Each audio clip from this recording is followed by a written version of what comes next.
bwembanga navudde mu theatre nentandika obutandisa okukola nga sisoose kujulira mukama mbeera mubi mbeera mulyazaamaanya mbeera sisiimye ekisa kya Katonda bannange munzikiza olunaku lwaleero nebaze Katonda olw'okumpa chance endala okubeera omulamu era nga Katonda yansimuludde ndowooza mbadde mulaba mbadde siriiwo Katonda yampa ekirabo eky'omwana ow'obuwala era nga namuzadde through C-section oba banongoosezza ebyokulongoosa nebimami yabyogerakoko mami Justin Mugera nagamba nti naye ku ttendo story mwagiraba nagibawa kuba Katonda wasalawo tewali asobola kubanga agaana era nange nebaza Katonda obaoliawo singa nze mbuyagezi kunta obaoliawo bannaye simanyi naye okubeera nga ndi mulamu ekyo kyokka nkyebaliza mukama Katonda mwebale. Thank you guys for keeping it here.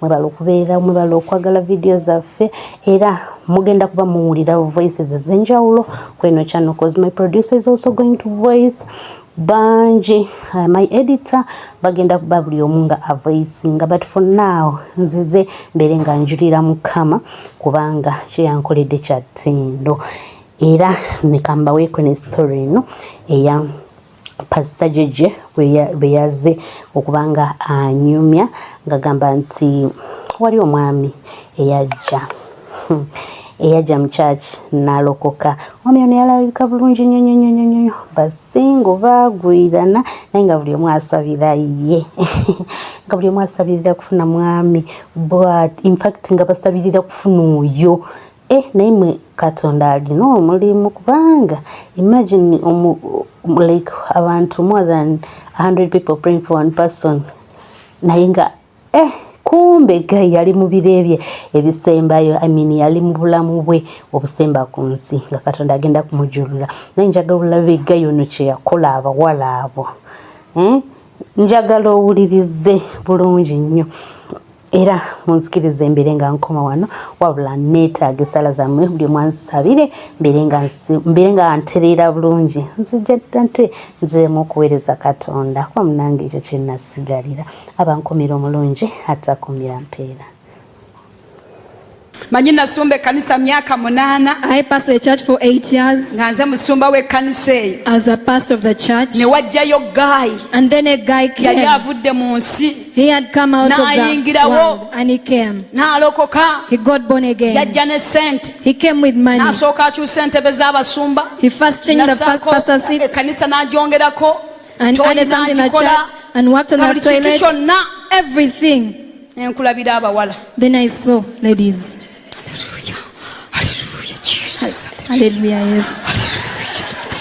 Hallelujah. And then there were whispers. There are so many whispers.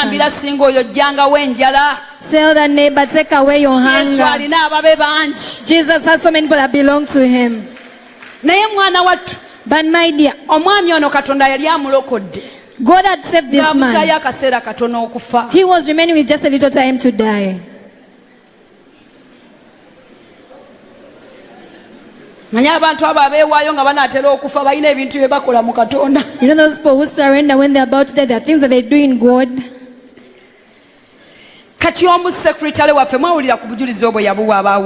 So one of them is a secretary. I told her no. Go slow. And the guy gifted her.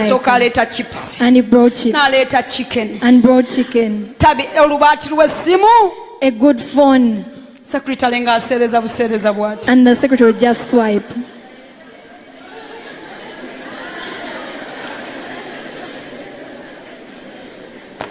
When it came to testing the blood, I sent them to an hospital. Go to that hospital and bring me the test results. And this man manipulated the lady. What hurt me is that she was a virgin.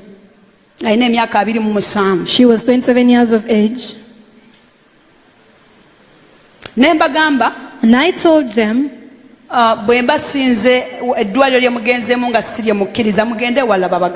if you're not going to the hospital that I gave to you, go to another church. But if it's I instead that decides, sign, I'll not proceed with your marriage. ne bakyankalana manyifu abasumba tubeera babi sometimes and they got disturbed because pastors are bad persons sometimes. Bakyankalana ne batabuka and they were troubled ne bagenda mu kanisa endala and they went to another church ne babagatta and they were wed. nalina okubaawo okuba nze nali musumba wa bonna babiri I had to be there because I was their naye nga bwe pastor. bakuba obudinda But as they were celebrating, this survivor simala gagenda Mukama Katonda nampolereza nga bwe bankubako ku liiso and they were looking at me. naye nze nakoze ekituufu But I said I did the right thing. I do not regret. mbaga neggwa The wedding was sajja concluded. najja n'awa obujulizi The man came and abooluganda testified. yesu yebazibwe Praise the Lord, brethren. twalwanyisibwa nnyo We were so much naye false, omwoyo wa mukama but the Spirit of yamala God n'atuyisaawo at the end of it made us era victorious. n'eggaali And this, nze ngisabuukuludde I'm the one that has opened this Akalulu ne car. And then there was an alarm. wayitawo omwaka gumu Just n'ekitundu 1 year and a half later, nga bamaze okuzaala omwana waabwe after giving birth to their child, ng'ayina alwala the man got sick. mbagamba omanyi mbulokole twekwekera mu malogo You know, we hide ourselves in sorcery and musumba wali salvation. we tusula Where we stay, waliwo pastor, emyoyo gy'ebitundu there are spirits from the area.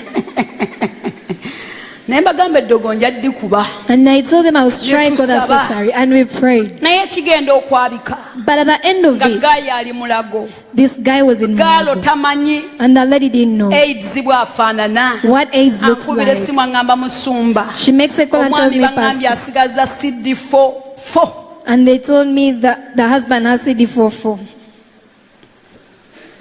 kyayogera takimanyi naye nze neetegera nti CD4 Not knowing what buwuka. she was saying, but I Babuyita knew. buwuka. Viruses. ng'asigazza buna And she,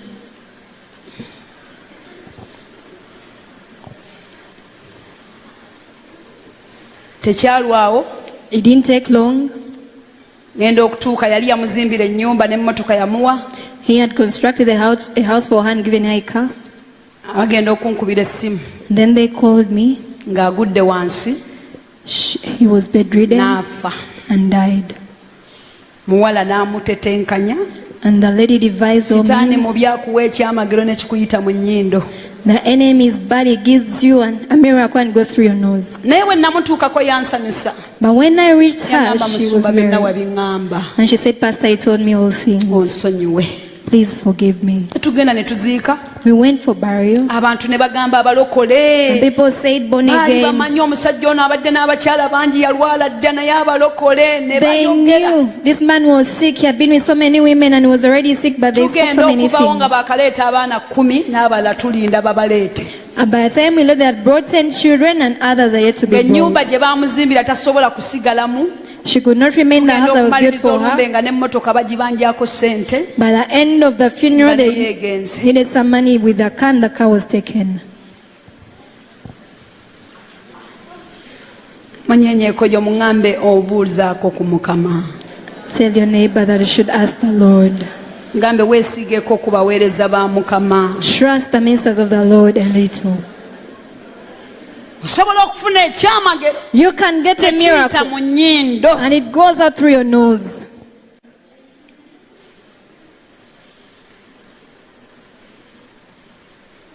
ani ajjukira we tubadde Who remembers where we were?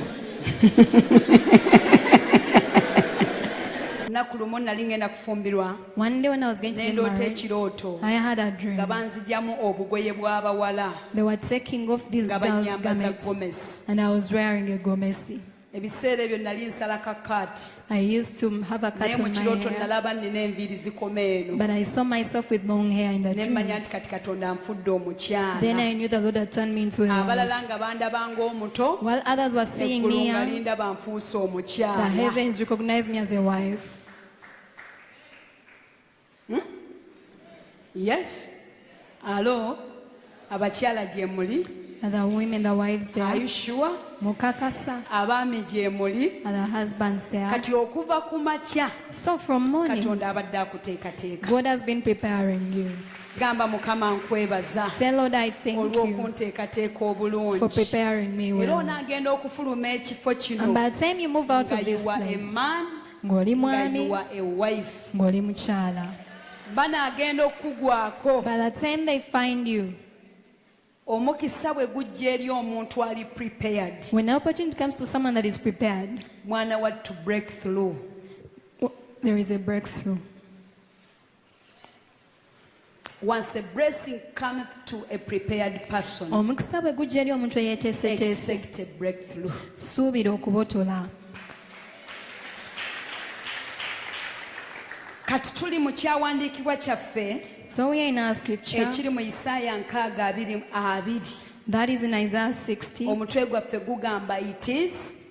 In fact, era yali ayagala kundeetera oba mugiyita mutya, bagiyita batya eyo, n'obeera n'omuntu oba ne mweyiwa. Disappoint. Kubanga nafunako relationship yali emu. Because I had a relationship with one guy, and we walked a journey. We had bonded, telling me about dreams, the things that we are going to become, the children we are going to give birth to, the ministry that we are going to do. We had bonded well. But the thing I forgot about, and what he forgot about, is to ask for my name.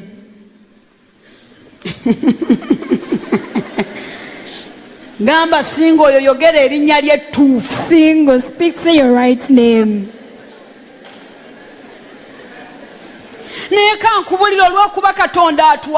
But because God loves us,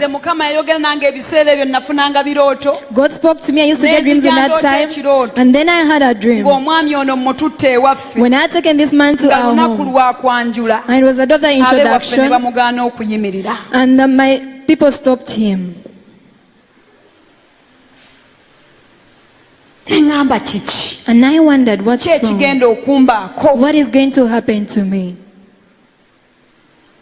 By the time I asked him, the clan that he belongs to is the same clan my mother belongs to. Let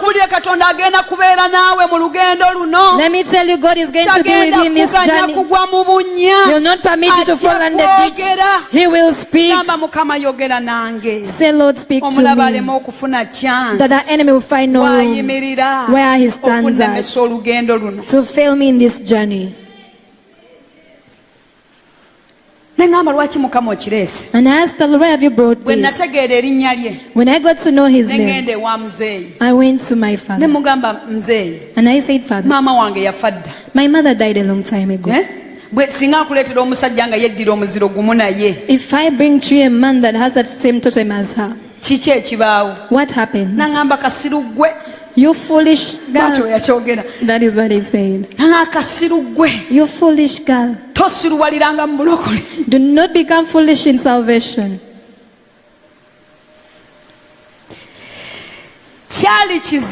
It was tough. Someone that you moved a journey with, that you've been with, that you had accepted, that you're going to be with. The Lord had taken me.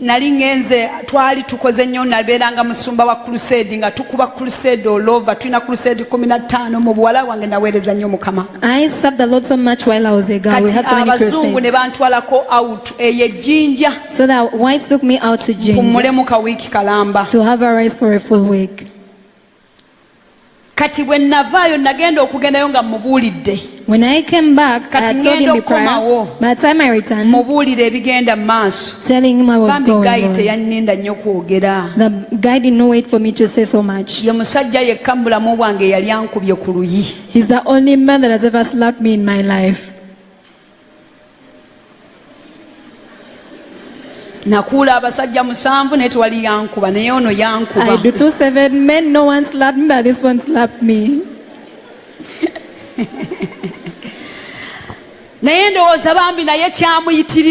But I think he was also overwhelmed. But recently we just prepared a relationship, called me to church to minister. I went with Mr. Joke and he also ministered, and we ate together, and I explained to him all the things that took place. Gamba, when time comes, ekiseera bwe kijja, teri muzimu, there isn't a demon, there isn't any witchcraft, there isn't any spirit that is going to fail you. God is going to make you escape. So Satan had planned, and that was his point of contact, that I would get ashamed. But I want to thank that when the season reached,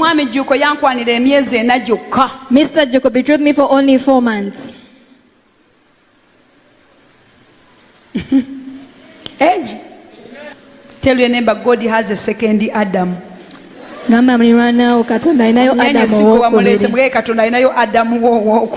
has your second Adam. Abamu ebadde bitawaanya Yokaana yajja kuteekawo kkubo kati gw'obadde olemeddeko. Yokaana muveeko, Yesu anaatera okujja mu bulamu bwo mu linnya lya Mukama. Jesus is about to come to your life in the name of our Lord Jesus. Kale bino nadde siplanize bibagamba I had not planned to tell you this. Mukama yeebazibwe. Praise the Lord. Mwana wattu Katonda n'akikola. And then God did it. Mwami Jjuko yajja na budget. Mr. Joko came with a budget. One day we spoke. The next time he came with a budget. What does it mean? God did whatever it takes. Because the time had come for me to get into what I had to be in. Amen. Amen. So, ebiro bwe bituuka Ezekiel. When the times come, Ezekiel 22, olunyiriri lwa 14. in verse 14.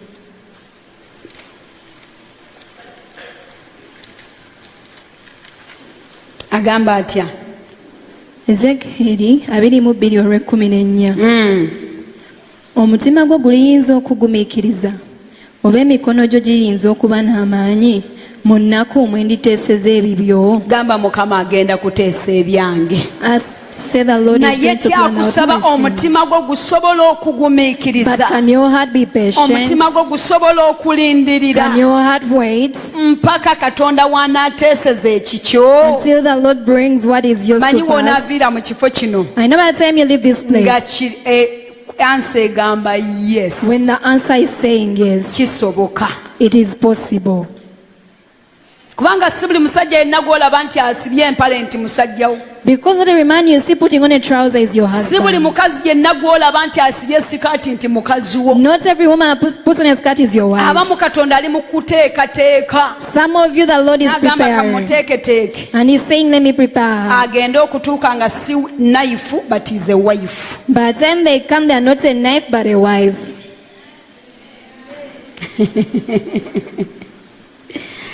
So omutima gwaffe tugenda gunyweza olwaleero. So we are going to hold tight our heart today. Era waliwo ebintu bingi. And there are so many things ebiremesa obulamu bwaffe okusucceedinga mu lugendo luno olw'obwasingo. That fail. Bakubuulire si bonna nti baloota. The marriage should tell you not all of them have dreams. Naye waliwo ekyenjawulo. But there is something special that you feel in your life when your heart is beating. Do you have any married man here?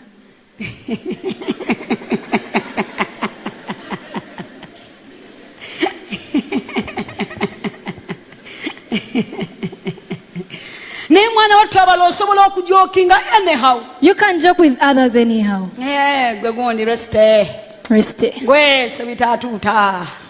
Gwe Evelyn. Naye ono abeera very special. Ono aba wanjawulo nnyo. Very special. Nga wanjawulo nnyo. To you. Gy'oli. Noga, I must chase this lady. N'ogamba nnina omugoba. Up to. Okutuusa. N'owulira ng'omugoba. And you feel you're chasing her. N'omukolerera omukolerera. And you even work hard for her. Abaami nkiddemu. Should I revisit it? N'omukolerera omukola ki? You even work for her. N'ebino byempulya pasita jango ne mukazi wo kubanga twakusondereza okwanjula ne tukusondereza embaga ne tukusondera keeki ne tukusondera emmotoka ne tukusondera ne honeymoon ne tukupangisiriza n'ennyumba mwogenda mutwala. But the things of you chasing a home and pastor come for your wife is because we collected for your introduction, for your wedding, and even for the honeymoon and the house where you're going to stay. Banchaye. They now hate me. Natero bavira. I'm about to leave. Njagala kwogera n'abaami gye muli. Are the men there? Gye muli. Are you there? Ne mu courtship n'obulayo ez'ekindazi. Even in courtship you can't find money to eat something. Naye nga bw'ogamba I love you. Ng'ogamba nkwagala. Katsako omukwano gwange gy'oli. My love to you. N'obulabo seeti y'empale n'ekubula. Even you failed to get out with a set of knickers. Seeti ya perfume n'egaana. And you failed to get a set of perfume. Seeti ya lotion n'egaana. You failed to find a set of lotion.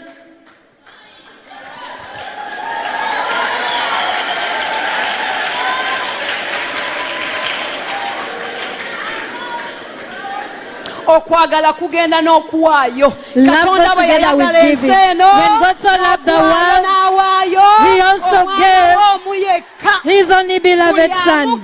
Whoever believes in Him. Omusajja ono Jacob. This man Jacob yalaga kye bayita omukwano. Showed what love is. Olwaleero tetukyalina basajja. Today we no longer have men balaga mukwano. That show love. Ne bwebaamuwa ekicupuli. Even when they gave him the counterfeit. Mujjukira bulungi nnyo. You remember well? Mujjukira Jacob. Do you recall? Omanyi lwaki kano bakuggyako kati akatimba. Do you know why they unveil you? Ne bagamba mutunuulire. And they tell him, look at her. Beewala kya Yakobo ekyamutuukako. They are just trying to avoid that what happened to Jacob. Embaga ya Yakobo eyasooka. The first wedding that Jacob had, he did not look at Leah. N'agenda bugenzi. And it just continued. By the time it was morning, nga baamuwadde Leah. He had been given Leah. Agamba no. And he said no. Nakolerera emyaka 7. She's not the one I worked for 7 years. Kitaawe n'amugamba otusonyiwe. And the father-in-law said sorry. Mu culture yaffe. In our culture, omuto the younger one tafumbirwa cannot get married omukulu waali. When the adult is still at home. N'abagamba kale. And he said, okay, I have nothing else to do. N'akola emyaka emirala 7. He worked for another 7 years. N'akolerera. And he worked for Rachel. N'amukolerera. Era Bayibuli eyogera Genesis 2:19. And the Bible says in Genesis 2:19. Egamba atyawo mu ddakiika ntono. Lubereberye 2:19. Mukama Katonda n'akola ettaka buli nsolo ey'omu nsiko. Anno wetulyawo. Power of selection. Mwoyo Mutukuvu aginyambe nsobole ogiconnectinga. Badde njagala kya Yakobo. Osobola okanoonyaawo oba mukamanyi bulungi. Bayibuli esomesa egamba. The Bible teaches and says. Yakobo bwe yamala okuwasa Rachel. After Jacob had married Rachel. N'agamba nti. And he said. Ono gwe nabadde njagala. She's the one I wanted. N'akyawa Leah. Hated Leah. N'ayagala gwe yali ayagala. And he loved the one. Katonda n'aggula olubuto lwa Leah kubanga yalabanga Yakobo amukoze eki. And the Lord opened up the womb of Leah. Kwa buli mwaka Leah kwe yazaala. And that is why Leah used to give birth. Nene bwe yazaala. But even when he gave birth, all the children, the heart of Jacob never went to Leah. What does it mean? The love of a man is hard for it to grow. Men, are you there? Abasajja gye muli. Towasa mukazi lwa sympathy. Do not marry because of sympathy. The sister has no place to stand. I have a home. Let us be wed. Do not marry her because she's available. towasa sisita kubanga yakwanguyidde gw'oyagala ajja kutuweeka katebe genda n'oyoyo kubanga okwagala kwe tekujja kukyuka. Do not marry her because she has been quick to agree to your condition and the one you want will take you so long. Buuza omusajja oyo omanyi omukazi gw'oyagala. Ask that man, do you know that woman you want?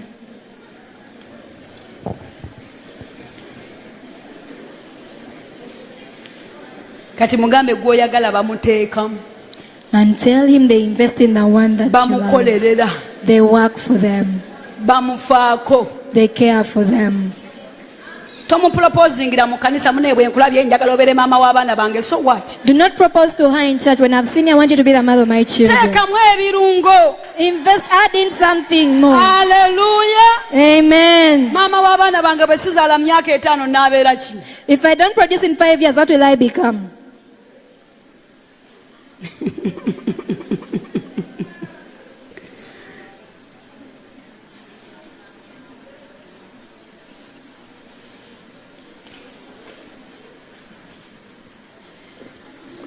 Sitani alina engeri gy'akutta oba bwongo alina engeri gy'atu buli kintu ne tukitwala bannange.